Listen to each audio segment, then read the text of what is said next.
aux autorités des Nations Unies, aux représentants des différents pays membres et à tous les citoyens du monde qui nous regardent, bonjour. Pour ceux qui ne le savent pas, je ne suis pas un politicien. Je suis un économiste libéral libertaire, qui n'a jamais eu l'ambition d'entrer en politique et qui a été honoré du poste de président de la République argentine. Face à l'échec retentissant de plus d'un siècle de politiques collectivistes qui ont détruit notre pays. C'est mon premier discours, devant l'Assemblée générale des Nations Unies, et je voudrais saisir cette occasion, avec humilité pour alerter les différentes nations du monde sur la voie qu'elles suivent depuis des décennies et sur le danger que représente pour cette organisation l'échec de sa mission première. Je ne suis pas venu ici pour dire au monde ce qu'il doit faire. Je viens ici pour dire au monde, d'une part, ce qui se passera si les Nations Unies continuent de promouvoir les politiques collectivistes qu'elles ont promues dans le cadre du mandat de l'Agenda 2030, et, d'autre part, quelles valeurs défend la nouvelle Argentine. Je voudrais commencer par rendre à César ce qui appartient à César. L'Organisation des Nations Unies est née de l'horreur de la guerre la plus sanglante de l'histoire mondiale, avec pour objectif principal de garantir qu'elle ne se reproduise plus jamais. À cette fin, l'organisation a inscrit ses principes fondamentaux dans la Déclaration universelle des droits de l'homme. Là, un accord fondamental a été établi, basé sur une maxime. Tous les êtres humains naissent libres et égaux, en dignité et en droit.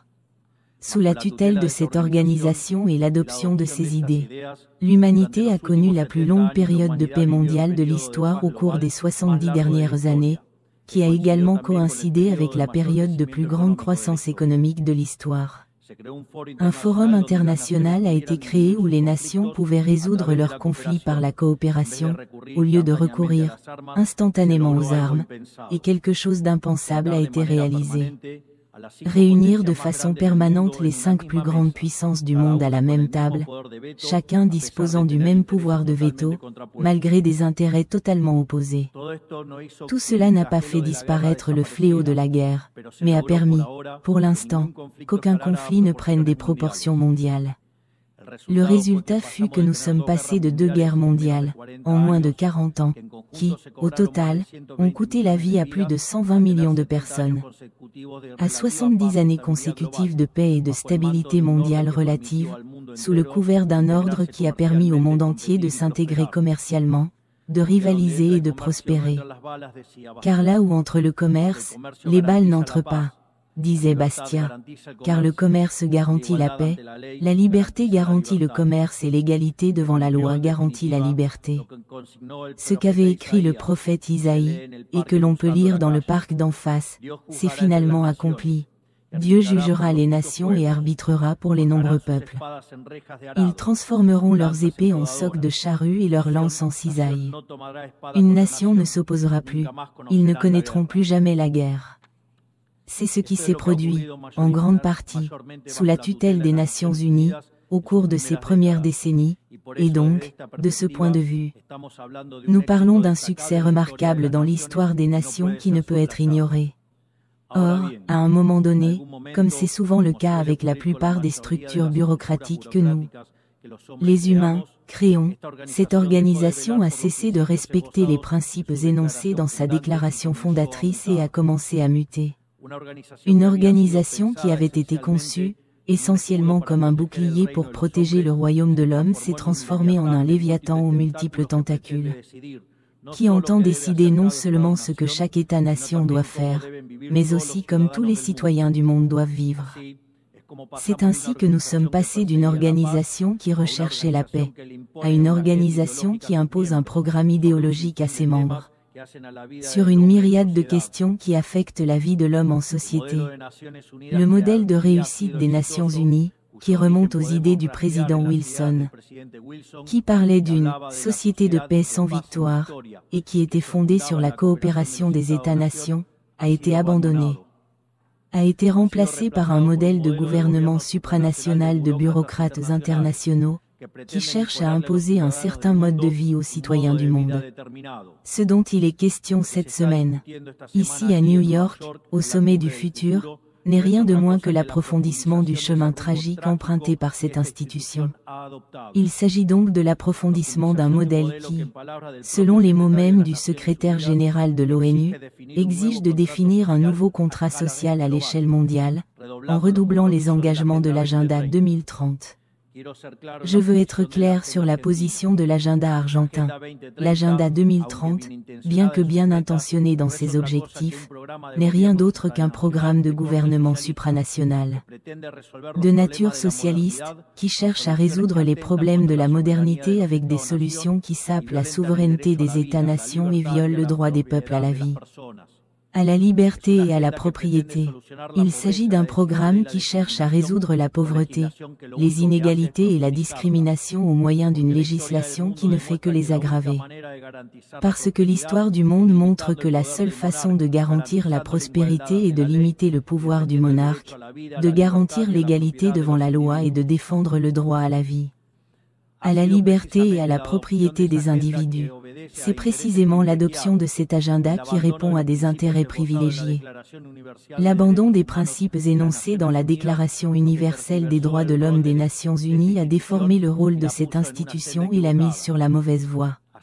Ainsi, nous avons vu comment une organisation créée pour défendre les droits de l'homme a été l'un des principaux moteurs de la violation systématique des libertés, comme par exemple les quarantaines mondiales de 2020, qui devraient être considérées comme un crime contre l'humanité.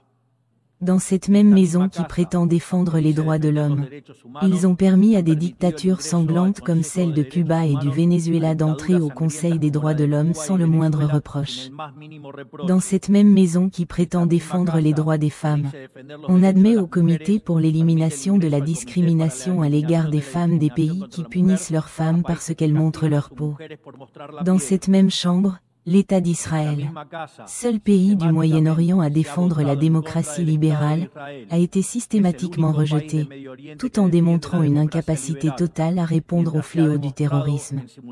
Sur le plan économique, des politiques collectivistes ont été promues qui menacent la croissance économique.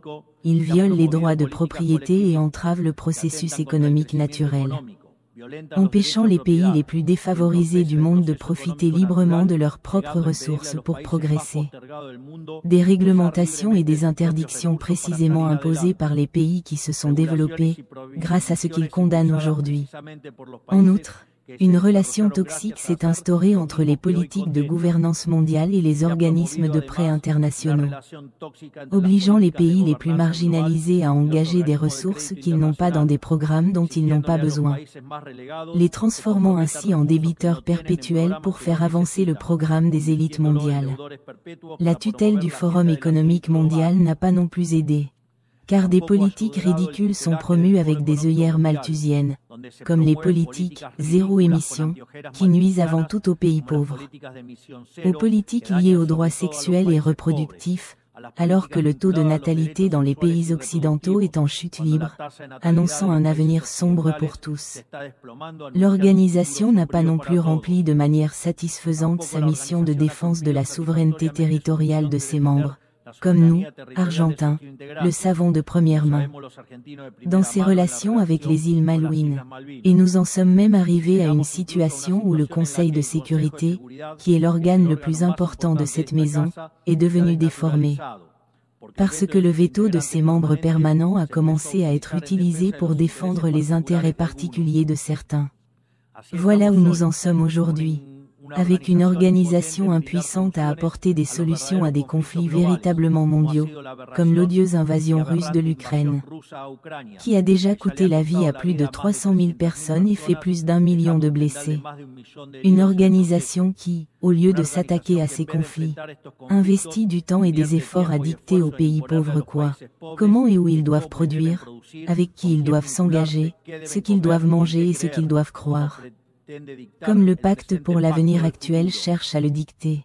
Cette longue liste d'erreurs et de contradictions n'est pas sans raison, au contraire. Cela a entraîné une perte de crédibilité des Nations Unies auprès des citoyens du monde libre et une distorsion de leurs fonctions. Je voudrais donc lancer un avertissement. Nous sommes face à la fin d'un cycle. Le collectivisme et la posture morale de l'agenda woke sont entrés en collision avec la réalité et n'offrent plus de solutions crédibles aux vrais problèmes du monde. En fait, ils n'en ont jamais eu. Si l'agenda 2030 a échoué comme le reconnaissent ses propres promoteurs, la réponse devrait être de nous demander s'il ne s'agissait pas d'un programme mal conçu dès le départ. D'accepter cette réalité et de changer de cap. Nous ne pouvons pas prétendre persister dans notre erreur en redoublant d'efforts pour mettre en œuvre un programme qui a échoué. La même chose se produit toujours avec les idées qui viennent de la gauche. Ils conçoivent un modèle qui reflète ce que les êtres humains devraient être, selon eux. Et lorsque les individus, librement agissent différemment, ils n'ont pas de meilleure solution que de restreindre, de réprimer et de restreindre leur liberté. Nous, en Argentine, avons déjà vu de nos propres yeux ce qui se trouve au bout de ce chemin d'envie et de passion triste. La pauvreté, la brutalité, l'anarchie et une absence fatale de liberté. Nous avons encore le temps de nous éloigner de ce parcours. Je tiens à préciser quelque chose pour qu'il n'y ait pas de malentendu. L'Argentine, qui traverse actuellement un profond processus de changement, a décidé d'embrasser les idées de liberté. Ces idées qui disent que tous les citoyens naissent libres et égaux devant la loi. Que nous avons des droits inaliénables accordés par le Créateur, parmi lesquels le droit à la vie, à la liberté et à la propriété. Ces principes, qui régissent le processus de changement que nous entreprenons en Argentine, sont également les principes qui guideront désormais notre conduite internationale. Nous croyons qu'il faut défendre la vie de tous. Nous croyons à la défense de la propriété de chacun. Nous croyons en la liberté d'expression pour tous. Nous croyons en la liberté de culte pour tous. Nous croyons au libre-échange pour tous et nous croyons à un gouvernement limité, pour tous. Et comme en ces temps-ci, ce qui se passe dans un pays a rapidement des répercussions sur les autres, nous pensons que tous les peuples devraient vivre libres de la tyrannie et de l'oppression. Qu'elles prennent la forme d'oppression politique, d'esclavage économique ou de fanatisme religieux. Cette idée fondamentale ne doit pas rester de simples mots. Elle doit être soutenue dans l'action. Diplomatiquement, économiquement et matériellement, par la force commune de tous les pays qui défendent la liberté. Cette doctrine de la nouvelle Argentine n'est ni plus ni moins que la véritable essence des Nations Unies, c'est-à-dire la coopération des Nations Unies pour la défense de la liberté. Si les Nations Unies décident de revenir aux principes qui leur ont donné vie et de s'adapter au rôle pour lequel elles ont été conçues, elles pourront compter sur le soutien indéfectible de l'Argentine dans la lutte pour la liberté. Sachez également que l'Argentine ne soutiendra aucune politique qui implique de restreindre les libertés individuelles, le commerce ou de violer les droits naturels des individus. Peu importe qui la promeut ou quel est le consensus de cette institution. C'est pourquoi nous souhaitons exprimer officiellement notre désaccord sur le pacte pour l'avenir, signé dimanche.